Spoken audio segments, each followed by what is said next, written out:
Ahora, en tercer lugar, en el simposio, nos va a acompañar la doctora Larisa Otero Vegas. La doctora Larisa es médica epidemióloga, tiene maestría en salud pública orientada al control de las enfermedades tropicales y doctorado en ciencia de la salud. Es docente asociada al Departamento Académico de Ciencias Médicas de la Facultad de Medicina Alberto Hurtado de la Universidad Peruana Cayetano Heredia.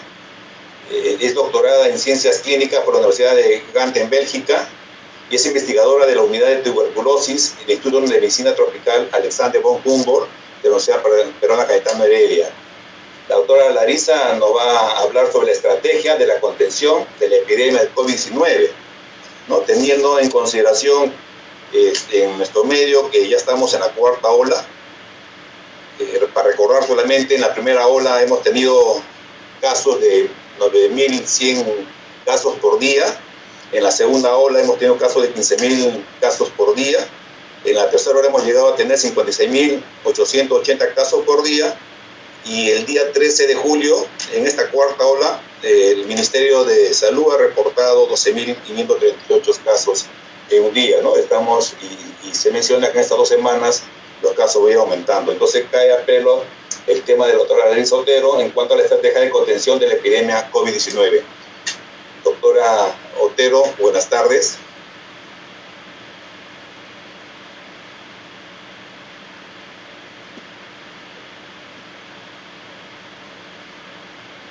Buenas tardes. Voy a presentar las estrategias de contención para el COVID-19 con la información actualizada a julio de este año. Vamos a revisar brevemente los modos de transmisión, qué debemos hacer para reducir cadenas de transmisión, el tamizaje y el diagnóstico, aislamiento, rastreo y cuarentena, las medidas no farmacológicas, la prevención de infecciones nosocomiales y brevemente la situación con Omicron BA.5. Para saber cómo contener el COVID-19 debemos recordar cómo se transmite, y eso es principalmente por vía aérea, cuando respiramos el aire que contiene las gotillas y aerosoles o aerosoles de SARS-CoV-2 que han sido expulsadas por una persona infectada que está cerca o no está cerca pero en un mismo ambiente cerrado, no ventilado. También se transmite por contacto directo cuando estas gotillas con SARS-CoV-2 llegan a los ojos, nariz o boca, o cuando uno toca las manos, nariz o boca con manos con objetos que tienen partículas de SARS-CoV-2. La transmisión ocurre durante el periodo infeccioso de personas sintomáticas y asintomáticas, lo que es clave para la contención, lo que dificulta en realidad la contención. El periodo infeccioso sigue siendo el del inicio, 2 días antes del inicio de síntomas, hasta 5 a 10 días después del inicio de síntomas. Es un poco más corto en personas con vacunación completa, más cercano a 5 días que a 10. Sin embargo, puede ser hasta 10 días. Ambientes poco ventilados, exposiciones prolongadas, contactos muy cercanos y actividades que aumentan el contacto con estas gotillas, ya sea porque la persona infectada las produce más, son los factores que pueden aumentar el riesgo de transmisión. Por la alta transmisibilidad del SARS-CoV-2 es difícil cortar absolutamente todas las cadenas de transmisión. Se puede hacer cuando hay muy poca transmisión, pero el objetivo en general es reducir las cadenas de transmisión. Eso se logra con una alta cobertura de vacunación con dosis completas, un buen tamizaje y diagnóstico, aislamiento y rastreo, medidas no farmacológicas, prevención de infecciones en servicios de salud y con soporte social para que se puedan cumplir estas medidas. Hay extensa evidencia que los determinantes socioeconómicos son claves en cómo se ha distribuido la carga de COVID-19 en el mundo. Sobre el tamizaje y el diagnóstico, los conceptos más importantes son que toda persona con síntomas y sus contactos cercanos deben hacerse pruebas. Podemos tener además tamizajes seriados descentralizados en personas sin síntomas o que no son contactos, es decir, más masivos, y esto permite identificar asintomáticos. Cuando hay alta transmisión, esto es muy importante porque el número absoluto de asintomáticos va a ser muy alto y van a ser una fuente importante de transmisión. Además, toda prueba para tamizaje o diagnóstico que se haga y su interpretación debe considerar la prevalencia local actual, así como el estatus clínico y epidemiológico de la persona, es decir, si está con síntomas o no, qué tan compatibles son los síntomas con COVID-19, y si es que ha tenido un contacto cercano con alguien con COVID. Es decir, la probabilidad pretest de un individuo o la prevalencia local, que es similar a la probabilidad pretest, pero para una población.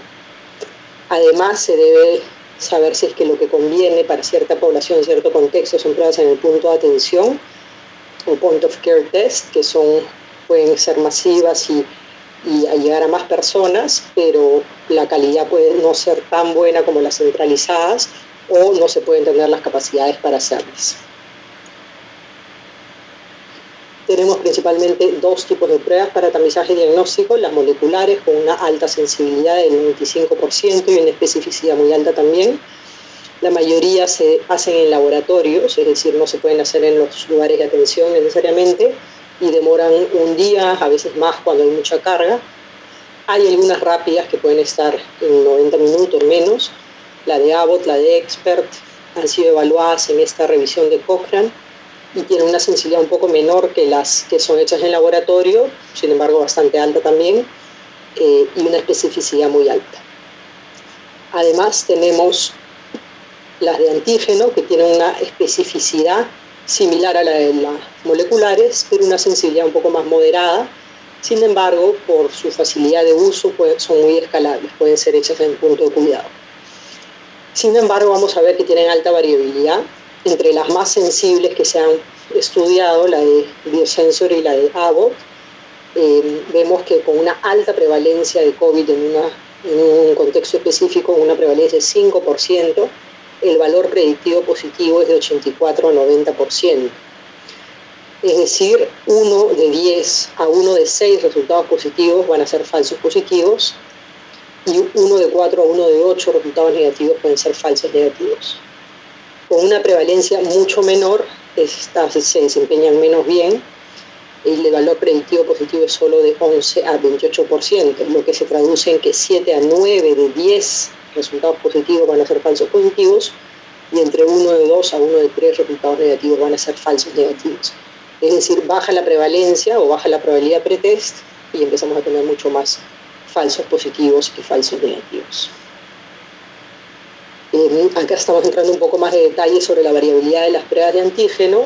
Esta es la revisión Cochrane que consideró 58 evaluaciones publicadas y encontró una sensibilidad muy variable y esta variaba según varios criterios. Uno de ellos son que si la persona tenía síntomas, la sensibilidad es del 72%, y si no tenía síntomas, 58%.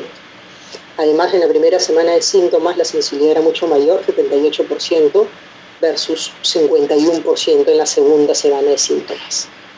La sensibilidad también era más alta con cargas virales altas, comparado con cargas virales más bajas.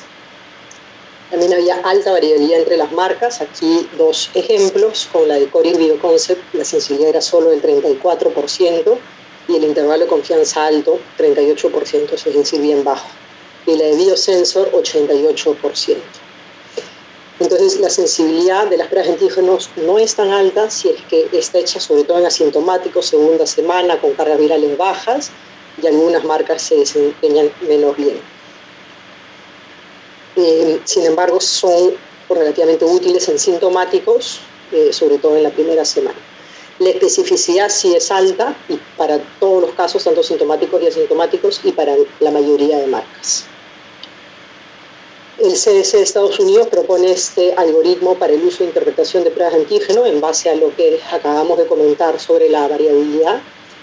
A la izquierda, si es que se usa una prueba de antígeno en una persona sintomática y el resultado es negativo, hay que hacer una PCR para ver si es que realmente era negativo, mientras que si la persona es asintomática y ha tenido contacto cercano y la prueba de antígeno es positiva, hay que confirmarla con una molecular. Lo mismo si es que es asintomático y no tiene contacto, una positiva hay que confirmarla con una molecular.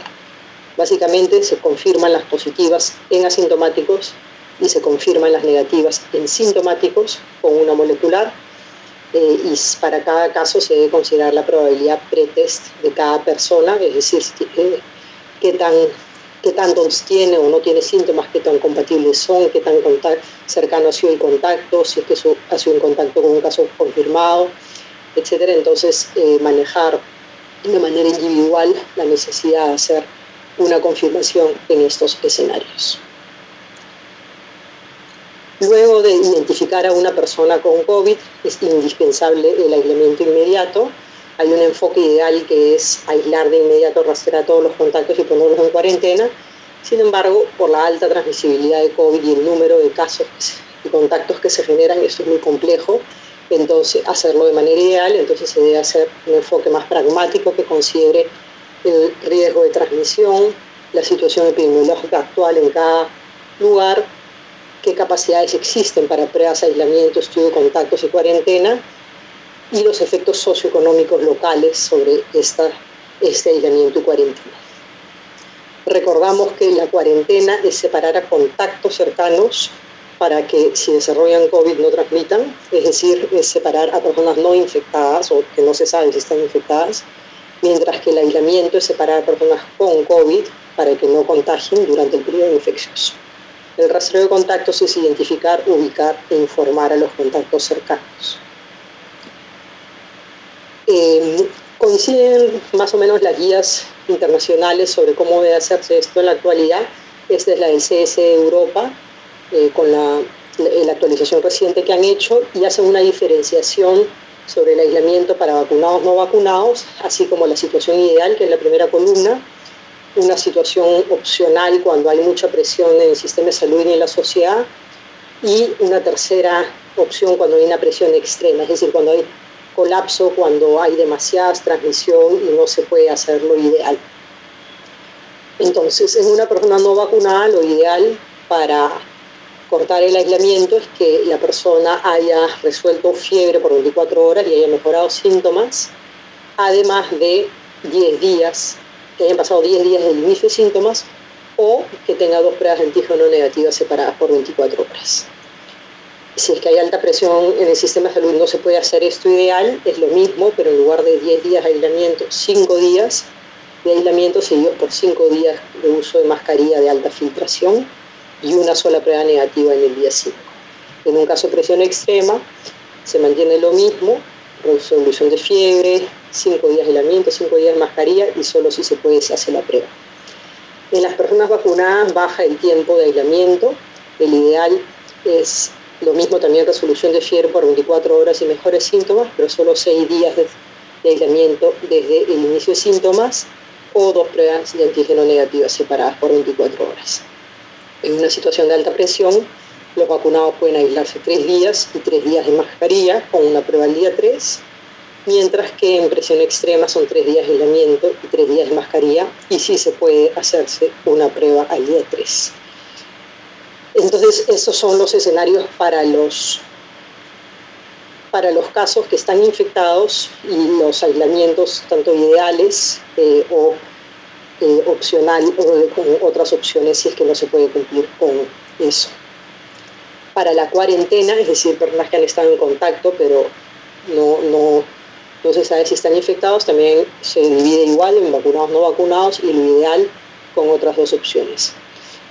En todos los casos, tanto vacunados como no vacunados, lo ideal es hacer una prueba inmediata, sea antígeno PCR. En los no vacunados son 10 días de cuarentena con una molecular al día 10. Si no se puede hacer la prueba, son 14 días de cuarentena. El periodo de incubación de COVID es 14 días del SARS-CoV-2.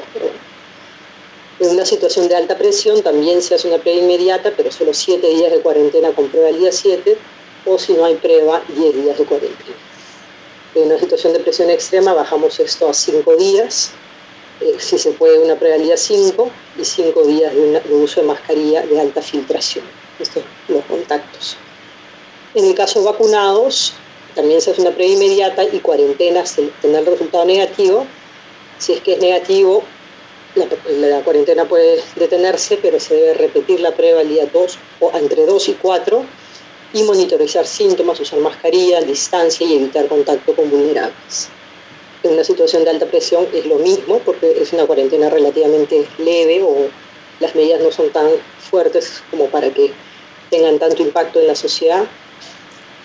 Y en un caso de presión extrema se recomienda solamente usar mascarilla de alta filtración por 10 días y si se puede una prueba al día 5, además de monitorizar síntomas, usar mascarilla, distancia y evitar contacto con vulnerables.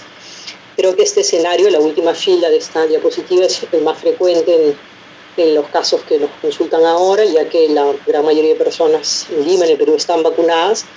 Hay muchos contactos, pero la transmisión ha subido y ese es el escenario que hay que recomendar. Sin embargo, si son personas contactos vacunados, sin embargo es muy importante que se cumpla, ¿no? Y que realmente hay un monitoreo de síntomas, el uso de mascarillas y sobre todo evitar contacto con vulnerables, saber identificar vulnerables. Ellos pueden estar en servicios de salud, en casas de reposo, también en nuestros hogares o en cualquier lugar, y se debe evitar tener contacto con ellos cuando uno es un contacto cercano de una persona con COVID.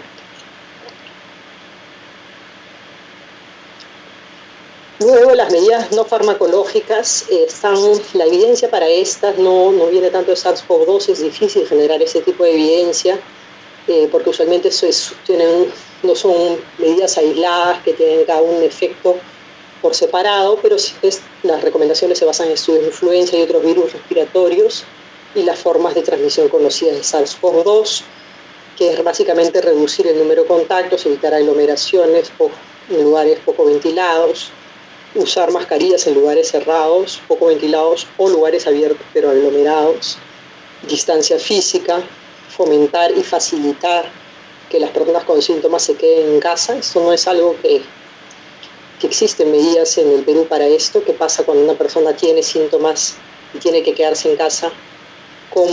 ¿Qué soporte social se recibe? Además de la higiene de manos, higiene al toser, la ventilación e idealmente filtros EPA. Para entrar un poco más de detalle en el uso de mascarillas de uso comunitario, es decir, fuera de servicios de salud, la evidencia también no es tan contundente porque hay pocos diseños experimentales, es difícil diseñar estudios comunitarios y los experimentales comunitarios, y hay sesgos en los observacionales. Además, es difícil medir el uso consistente de las mascarillas. Pero en resumen, los resultados es que el efecto protector es pequeño a moderado, hay un bajo riesgo, y al haber un bajo riesgo de efectos adversos de usar las mascarillas, se recomienda que se usen, ¿no?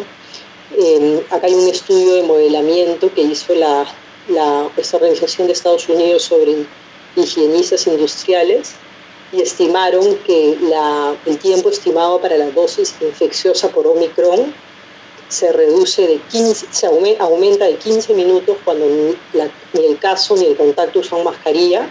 En 15 minutos ya habría una dosis infecciosa, mientras que esto pasaría a 25 horas si ambas personas usan mascarillas. O sea, hay una diferencia gigantesca y de gran protección. En base a esta evidencia, entonces, se recomienda su uso en la comunidad. Lo ideal es una de alta eficiencia de filtración, KN95, N95, sin válvula. Eso es lo ideal, una de alta filtración, sino una quirúrgica. En Perú aún se ven algunas personas usando mascarillas con válvula, que no es lo correcto y no debería estar permitido su venta. La evidencia sobre mascarillas de tela es mínima, sin embargo, si es lo único que se puede usar, es mejor a nada. Es importante usar la mascarilla de manera correcta y consistente, y no solo mal puesta o que una se la quite, se la pone y no se lava las manos entre ellas. El objetivo del uso de mascarillas en la comunidad es limitar la transmisión cuando hay transmisión comunitaria. Por eso, cuando no hay transmisión comunitaria, no es necesario usar mascarillas. Cuando los casos son muy, muy bajos, en la comunidad no es necesario usar mascarillas. Donde siempre hay que usar mascarillas mientras aún haya algunos casos de SARS-CoV-2 es donde hay personas vulnerables, en servicios de salud, en casas de retiro, porque una sola persona, si hay poca transmisión, una sola persona puede contagiar. Las mascarillas deben ser usadas con otras medidas, ya que por sí solas no tendrían un efecto suficiente. Esto pasa para todas las medidas no farmacológicas, sin embargo es difícil estimar exactamente el efecto de cada una por separado. Finalmente, otra área muy importante para la contención son los servicios de salud, donde es indispensable la prevención y control de infecciones a través de la identificación rápida de casos y contactos, con tamizajes y triajes, y lo que es importante, el control de las fuentes, si es que se identifican, ¿no? Porque hay muchos triajes que ya se hace tanto que se automatiza y no sé si es que se identifica alguien con síntomas, o se le hace una prueba y sale positivo, no está tan claro el protocolo, no es tan meticuloso en aislar a la persona. Es indispensable poder aislar de inmediato, tener a los pacientes con COVID o sospechas separados de los que no y hacer pruebas a todos los sospechosos. Además, es indispensable el uso del equipo de protección personal bien usado y la vacunación de personal y pacientes. Finalmente, una nota sobre Omicron. Omicron ha subido considerablemente las capacidades de transmisión. En la primera línea de esta diapositiva es un estudio que comparó la tasa de ataque domiciliaria, es decir, la proporción de contactos en el domicilio que se infectarían por un caso, y esto pasó de 10%, que era con Delta, que ya era alta, a 21% con Omicron, y esto con Omicron antes que BA4 incluso. Entonces se espera que pueda ser incluso más alta con BA5. BA5 parece ser incluso más transmisible, sin embargo los estudios que se han publicado que muestran una tasa altísima, sugieren una transmisión muy alta, son poco representativos aún, entonces es muy probable que sea muy alta, pero tal vez no tan alta como la que se ha visto en estos primeros estudios. Es también preocupante que parece tener más escape inmune a las vacunas actuales y que incluso no protege contra la misma BA5, ¿no? Entonces una persona con BA5 puede tener una reinfección por BA5, que es lo que se va a estar viendo y ya se está viendo actualmente. Se estima que un booster específico para Omicron va a estar listo en octubre del 2022, pero que este sería solo un poco más efectivo que las actuales. Es decir, vamos a tener todavía transmisión y al haber un número de casos tan alto, se va a ver el impacto, esperemos que no tan grande, en los hospitales, tanto en hospitalizados como en personas fallecidas. Lo ideal es tener una vacuna que pueda además prevenir la infección por estas nuevas variantes tan transmisibles. Muchas gracias y espero las preguntas que puedan tener.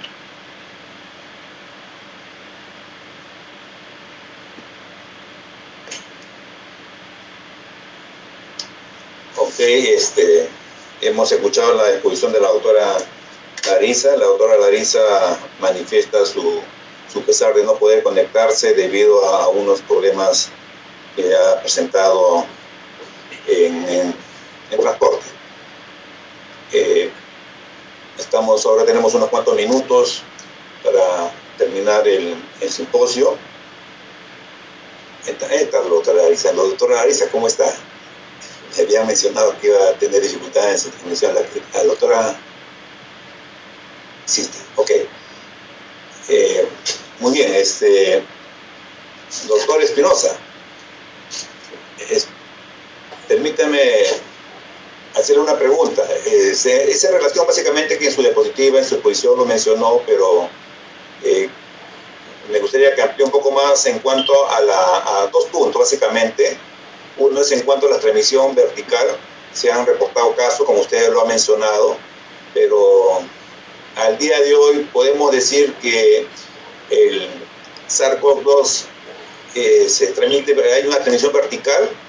Esa es una primera pregunta. Y la otra, en el sentido de que si bien es cierto se ha encontrado, como también lo mencionó en la exposición, el virus en placenta, este es un factor también para este pase de la transmisión vertical, si esta fuese positiva en su respuesta.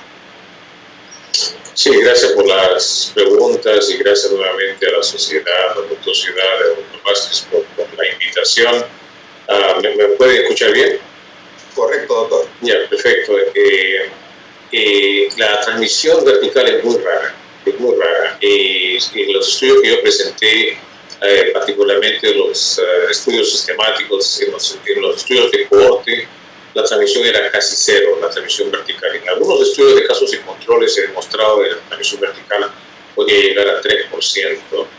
Hay un estudio que fue publicado por autores nacionales de Perú en la revista colombiana de obstetricia y ginecología, en la cual ellos, después de haber estudiado un grupo de casi 400 pacientes, demostraron que la transmisión vertical era de 0.6%. O sea, tenemos data de nuestro país, de Perú, pero en los estudios de corte, particularmente en los estudios con mayor volumen de casos, parece que la transmisión vertical es muy rara.